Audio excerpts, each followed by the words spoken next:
উত্তৰ-পূব কয়লা ক্ষেত্ৰৰ লিডুৰ টিকপ কলিয়াৰীৰ ডাম্পিং গ্ৰাউণ্ডৰ এটা অঞ্চল এতিয়া ধ্বংসৰ কৰা হ'ল। পুতি পেলোৱা হ'ব এই ডাম্পিং গ্ৰাউণ্ডত অৱস্থিত লিডুৰ ঝৰ্ণা বস্তি। উত্তৰ-পূব কয়লা ক্ষেত্ৰত চমুকৈ কয়ল ইণ্ডিয়াই বৈধ প্ৰক্ৰিয়াৰে কয়লাৰ খনন কাৰ্য অব্যাহত ৰখাৰ বিপৰীতে তেনে এক ক্ষেত্ৰৰ লিডুৰ টিকপ কলিয়াৰীৰ এক বৃহৎ অংশত পাহাৰ কাটি অবৈধভাৱে চোৰাং কয়লা খনন কাৰ্য অব্যাহত ৰাখিছে এছাম অসাধু ব্যৱসায়ী। এনেধৰণৰ অবৈধ খনন কাৰ্য ওলোৱা পেলনীয়া মাটি পেলোৱাৰ উদ্দেশ্যে এটা বৃহৎ ভূখণ্ড হিচাপে বাছি ল'লে লিডুৰ ঝৰ্ণা বস্তিক। বৰ্তমান সময়ছোৱাত লিডুৰ ঝৰ্ণা বস্তিত প্ৰায় 700 পৰিয়ালে বসবাস কৰি অহা আজি বহু বছৰে হ'ল। কিন্তু আজি ধান ঠিক নাইকিয়াৰ দিশে 700 পৰিয়ালৰ জীৱন জীৱিকা। কিয়নো পাহাৰ সদৃশ ডাম্পিঙেৰে এতিয়া ঝৰ্ণা বস্তিৰ পেলনীয়া সামগ্ৰী যেনে কয়লা, শিল সংমিশ্ৰণ মাটিৰে ভৰি পৰাৰ আকাংক্ষা উক্ত অঞ্চল, যাৰ ফলস্বৰূপে সেই স্থানত বসবাস কৰা লোকসকললৈ নামি আহিব কাল। উল্লেখ্য যে ইতিমধ্যে মাৰ্ঘেৰিটাৰ স্থিত উত্তৰ-পূব কয়লাৰ ক্ষেত্ৰত উচ্চপদস্থ বিষয়াসকলে এনে জৰীপ চলাই ঝৰ্ণা বস্তিৰ চৌদিশে ডেঞ্জাৰ জোন বুলি ৰঙা ফিটা আঁৰি যোৱাৰ পৰিলক্ষিত হৈছে। উত্তৰ-পূব কয়লাৰ ক্ষেত্ৰত উচ্চপদস্থ বিষয়াসকলৰ এনে কাৰ্যত ছাত্ৰ মুক্তি সংগ্ৰাম সমিতিৰ কেন্দ্ৰীয় সাধাৰণ সম্পাদক ৰাহুল ছেত্ৰীৰ তীব্ৰ প্ৰতিক্ৰিয়া প্ৰকাশ কৰা দেখা পোৱা গৈছে। ইয়াৰ উপৰিও লিডুৰ ঝৰ্ণা বস্তিৰ পৰিদৰ্শন কৰি পাহাৰ পৰ্যন্ত উঠি গৈ ঘটনাৰ বুজ লয় ছাত্ৰ নেতাগৰাকীয়ে। এই ঘটনাৰ পূৰ্বে উত্তৰ-পূব কয়লাৰ ক্ষেত্ৰলৈ 20 বিঘা চাহ খেতি ধ্বংস কৰি মাথো 2 লাখ টকাৰ ক্ষতিপূৰণ দিয়াৰ উদাহৰণ আছে, যাৰ বাবে ঝৰ্ণা বস্তিৰ সমগ্ৰ ৰাইজ কয়ল ইণ্ডিয়া মাৰ্ঘেৰিটাৰ বিৰুদ্ধে আজি গৰজি উঠে। মুঠতে ৰাইজৰ হুংকাৰ, কোনো কাৰণতে বসবাস কৰা ভূমি এৰি দিয়া নহ'ব। জাগুনৰ পৰা প্ৰদীপ বৰগোহাঁইৰ ৰিপৰ্ট, টাইম 60 অসম।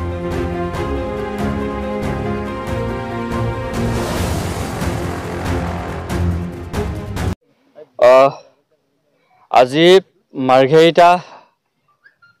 অঞ্চলৰ লিডুৰ প্ৰায় 3টাকৈ গাঁও, য'ত 700তকৈ বেছি ঘৰৰ মানুহবোৰে বসবাস কৰি আছিলে, হঠাৎ যোৱাকালি চোৰ আৰু ডকাইতৰ দৰে মানুহবোৰৰ বাৰী বাৰী সোমাই মানুহবোৰৰ ঘৰে ওচৰে পাছৰে ৰঙা ৰঙৰ এটা ৰিবন ফিটা বান্ধি এছাম মানুহবোৰে দম দিছে। আৰু এইগৰাকী ব্যক্তিসকল কল ইণ্ডিয়াৰ মানুহ নে পুলিচ প্ৰশাসনৰ মানুহ নে অন্য মানুহ এতিয়ালৈকে চিনাক্ত কৰিব পৰা নাই। কিন্তু একে সময়তে তেওঁলোকে দম দিছে যে 15 দিনৰ ভিতৰত ঘৰ খালী কৰি দিব লাগে বুলি। গতিকে আমাৰ স্থিতি স্পষ্ট, কৃষক মুক্তি আৰু ছাত্ৰ মুক্তিৰ স্থিতি স্পষ্ট যে মানুহবোৰৰ যদি কোনোবাই ঘৰ খালী কৰ বুলি কয় তাৰ বিৰুদ্ধে যুদ্ধ হ'ব, যিকোনো বিনিময়ত যুদ্ধ হ'ব। যি মানুহবোৰে ইয়াত 1947 প্ৰি ইণ্ডিপেণ্ডেঞ্চ 1962 পৰা তেওঁলোকে ইয়াত খাজানা দিয়ে, কাগজ আছে 2021 চনলৈকে খাজানা দিছে। তাৰ পাছত যদি কোনোবাই ব্যক্তিয়ে আহি ক'ব যে মাটিবোৰ এৰি দিব লাগে, কোনোবাই ঘৰ খালী কৰিব লাগে, ঘৰ ভাঙি দিব লাগে বুলি যদি কোনোবাই দাদাগিৰি কৰিছে, তাৰ বিৰুদ্ধে আমি যুদ্ধ ঘোষণা কৰিছোঁ। আৰু আজি আমি এই অঞ্চলত আহি গম পাইছোঁ অতি পিছপৰা অঞ্চল, আমাৰ অসমীয়া মানুহ ইয়াত একেবাৰে থলুৱা মানুহবোৰ লগ পাইছোঁ। আৰু সেই মানুহবোৰৰ যি অন্যায় কৰিছে কল ইণ্ডিয়াই, এই কল ইণ্ডিয়াৰ বিৰুদ্ধে যুদ্ধ হ'ব। আৰু ইতিমধ্যে ডাম্পিং গ্ৰাউণ্ডৰ নামত আমাৰ ইয়াৰে স্থানীয় এগৰাকী মহিলাৰ 25 বিঘাকৈ তেওঁলোকে বাগান ধ্বংস কৰি দিছে, আৰু তাৰ বিনিময়ত কেৱল 2 লাখ টকা দিছে। গতিকে পৃথিৱীৰ নজৰবিহীন ঘটনা ইয়াত কি ঘটাব বিচাৰিছে কল ইণ্ডিয়াই, এই প্ৰশ্ন আমাৰ আছে। 25 বিঘা বাগানৰ বিনিময়ত কেৱল 2 লাখ টকা, এবিঘাৰ দাম তেওঁলোকে 4,000কৈ দিছে। এই কল ইণ্ডিয়াৰ কোনখন আইনৰ কিতাপত পালে আৰু কোনখন আইনৰ কিতাপৰ মতে তেওঁ কম্পেনচেশ্যন দিছে, এই প্ৰশ্ন আমাৰ আছে। আৰু একে সময়তে আমি ইয়াৰ যিগৰাকী GM তেখেতলৈ আমাৰ বহুত প্ৰশ্ন আছে। GM গৰাকীয়ে নিজৰ দায়িত্ব কিমান সুকলমে পালন কৰিছে আমি জানো, তেখেতৰ কাৰ্যকালত ইয়াৰ ইতিহাসবোৰো আমি জানো। কল ইণ্ডিয়াৰ কিমান বেনিফিট আছে, কিমান লোকচান, আমি সকলো কথাবোৰ জানো। কিন্তু ইয়াত দেখিছোঁ কল ইণ্ডিয়াৰ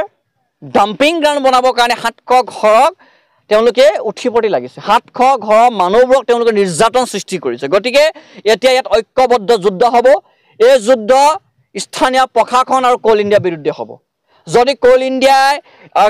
ইণ্ডিয়াৰ লগত যি যুদ্ধ চলিছে ইয়াৰ নিষ্পত্তি যদি স্থানীয় প্ৰশাসন নকৰায়, তেতিয়াহ'লে এই স্থানীয় ৰাইজক লৈ মেলি আমি কিন্তু বিভিন্ন কাৰ্যপন্থা হাতত ল'ম। আহি থকা অতি কম সময়ৰ ভিতৰত 22 তাৰিখৰ আগে মাৰ্ঘেৰিটাত কঁপাই যোৱা এটা ভয়াৱহ প্ৰতিবাদ হ'ব। আৰু 22 তাৰিখৰ যদি তেওঁলোকে আমি লগাব নোৱাৰোঁ, 22 তাৰিখলৈকে গোটেই ঘটনাবোৰ নিষ্পত্তি নঘটাই 22 তাৰিখৰ পাছত যে বিধানসভা চলিব সেই বিধানসভাত কিন্তু আমাৰ দৃষ্টি থাকিব আৰু এইবাৰ আমাৰ দৃষ্টি থাকিব ভাস্কৰ শৰ্মা ডাঙৰীয়াৰ প্ৰতি ভাস্কৰ শৰ্মা সিংহৰ দৰে মাত মাতিব পাৰিবও নাই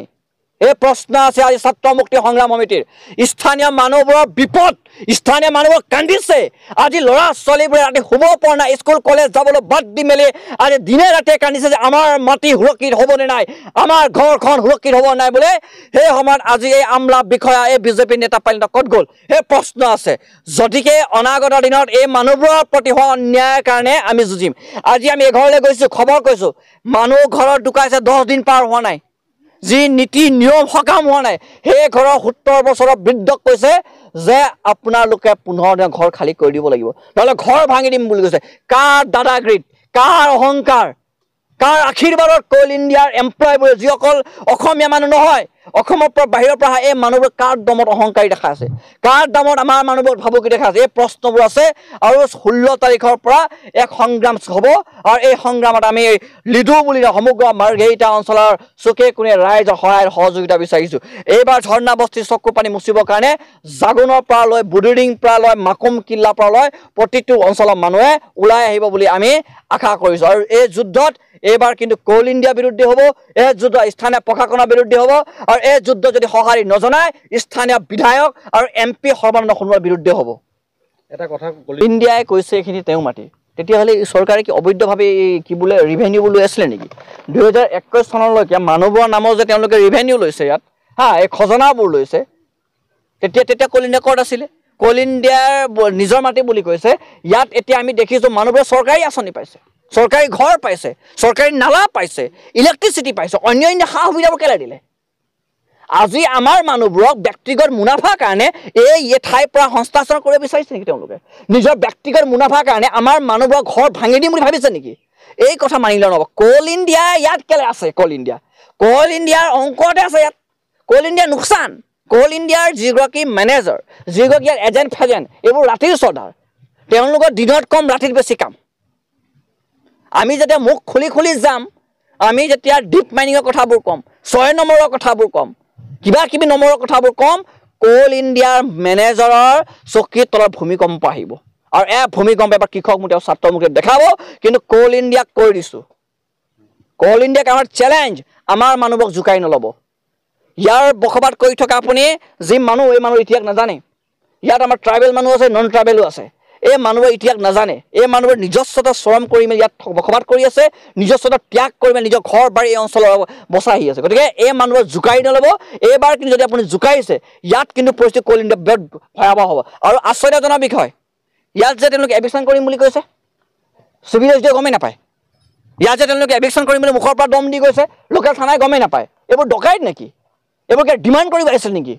গতিকে ইয়াত হাজাৰ প্ৰশ্নবোৰ আছে আমি তন্নতনে কথাবোৰ ক'ম আমি 16 তাৰিখত অপেক্ষা কৰিছোঁ 16 তাৰিখত কোল ইণ্ডিয়া গোটেই বিষয় নিষ্পত্তি নঘটাই অনাগত দিনত চাই থাকিব কোল ইণ্ডিয়াৰ এক উচিত প্ৰত্যুত্তৰ দিয়া হ'ব